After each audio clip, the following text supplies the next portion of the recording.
Grab a package of great value bacon off the shelf, take it home, and put it on a kitchen scale before you even open it.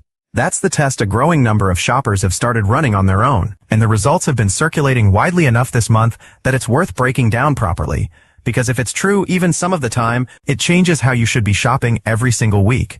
Here's what's actually being claimed, what we know for certain, what's still unverified, and exactly how you can check your own groceries in under 2 minutes without spending a dime. Subscribe and like if this helps.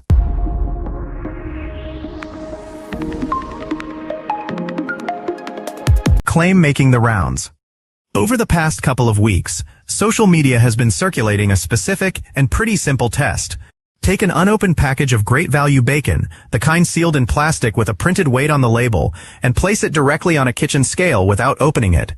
According to multiple posts making the rounds, several different packages came in under their printed weight, not by a huge margin, but consistently enough that it didn't look like random variation. Some posters went a step further and cut the packaging open to separate the bacon from the packaging materials themselves, and claim the gap grew even wider once you accounted for the plastic tray, the absorbent pad underneath the meat, and the wrapping. I want to be upfront about where this stands right now. This started as a handful of individual social media posts and spread from there, not as a formal published investigation from a food safety agency or a consumer protection organization. Nobody has released a large-scale controlled study testing dozens of packages across multiple stores and comparing the results statistically. So treat the specific bacon claim as what it currently is, a viral, user-driven consumer complaint that's gained enough traction to be worth talking about, not a confirmed, court-tested finding. That distinction matters, and I'm not going to pretend otherwise just because it makes for a punchier video. What makes it worth taking seriously anyway is that this isn't the first time this exact category of complaint has surfaced against Walmart, and this time there's an actual legal paper trail behind the pattern. This isn't the first time this exact issue has come up. Walmart has previously settled a class action lawsuit specifically over the weight of prepackaged fresh meat trays and large bagged produce, agreeing to a $45 million settlement. The lawsuit filings in that case alleged that certain checkout scale systems had been configured in a way that caused customers to be charged for more weight than the product actually contained, and separately accused the company of applying clearance stickers to product nearing its expiration date, while the register still charged the full non-discounted price. That case wasn't about bacon specifically, and it centered on a different mechanism, register-level weight calculation rather than what's printed on a factory label, but it establishes something important. This is a category of issue Walmart has already had to answer for in a courtroom, not just on social media. When a new complaint surfaces that rhymes with a previous legally substantiated one, it's reasonable for shoppers to pay closer attention, even while the newest specific claim remains unverified.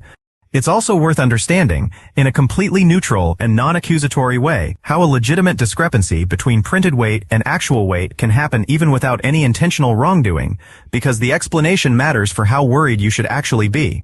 How a weight gap can happen, even honestly. Packaged meat loses moisture over time. That's just basic physics.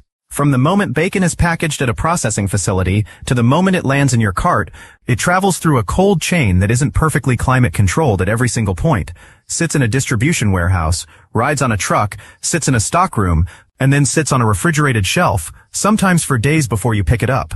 Moisture evaporates slowly through semi-permeable packaging over that entire timeline, and a product that was accurately weighed at the moment of packaging can genuinely weigh a few grams less by the time it reaches your scale at home, purely from evaporation, with zero intent to shortchange anyone.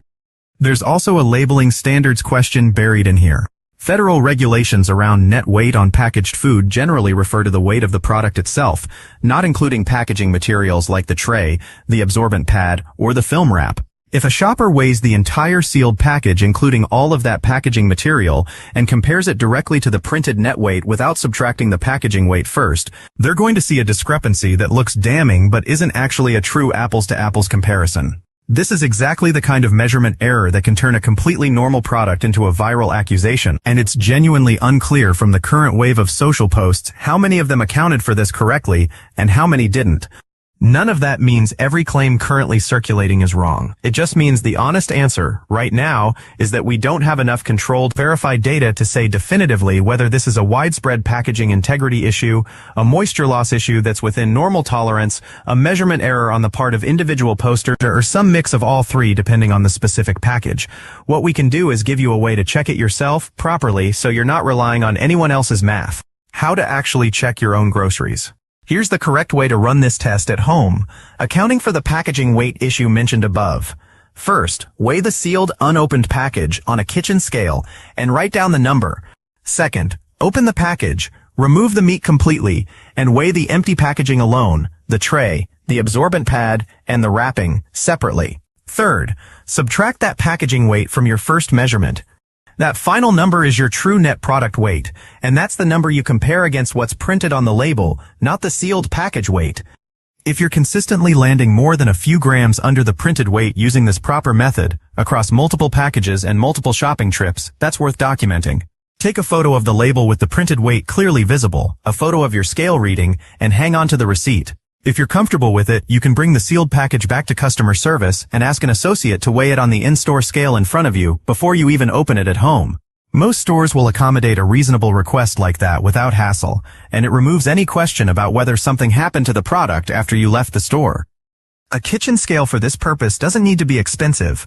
A basic digital kitchen scale accurate to a gram or two runs well under $15 at most retailers. And if you're someone who buys a meaningful amount of packaged meat regularly, it's a genuinely useful tool to have in the kitchen anyway, for cooking portion control, not just for auditing your grocery receipts. Is this just a Walmart problem, or is it bigger than that? This is a fair question, and the honest answer is that weight accuracy complaints in packaged meat aren't unique to any single retailer. State and local weights and measures departments across the country routinely conduct spot inspections of packaged goods at grocery stores of every size and brand, precisely because minor discrepancies do happen across the entire industry, whether from moisture loss, scale calibration drift, or, in rarer cases, actual mislabeling. If you want to check whether your state has an active weights and measures division, most states do, and they typically accept complaints from consumers if you've documented a genuine, repeated discrepancy using the proper before and after packaging method described above. Filing a complaint with a state agency, when you have real documentation, tends to carry more weight than a social media post, because it can actually trigger a physical inspection at the store or distribution level.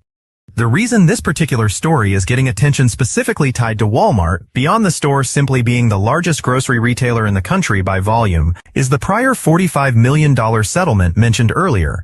That history means any new weight-related complaint gets read through the lens of, this has happened before, fairly or not, and that context is part of why this spread as fast as it did. A pattern worth being aware of, separate from this specific claim.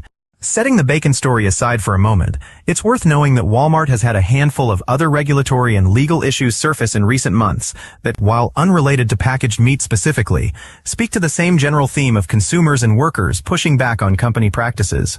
Walmart agreed to a $100 million settlement with the FTC and 11 states over allegations tied to its Spark Driver gig delivery program, with claims that certain earnings practices had resulted in drivers losing money they were owed. Separately, the National Labor Relations Board has brought accusations against the company related to how employee communications about unionization were handled at specific store locations.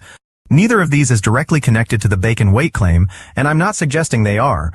But taken together, they paint a picture of a company currently facing more regulatory and consumer scrutiny than usual across several completely different departments, from delivery driver pay to labor relations to, now, a viral packaged meat complaint. When that many different threads are active at once, it's not surprising that a new claim, even an unverified one, gets amplified quickly because it's landing on an audience that's already primed to be skeptical. What this actually means for how you shop. Here's the practical takeaway, stripped of speculation. First, the specific great value bacon claim currently circulating is a real viral consumer complaint, but it has not been independently verified through a controlled study, and some portion of the reports may be explained by shoppers weighing packaging along with the product instead of the product alone. Walmart does have a documented legal history involving weight-related shortcomings in packaged meat from a separate, already settled case, which is exactly why this new claim is being taken seriously by shoppers rather than dismissed outright.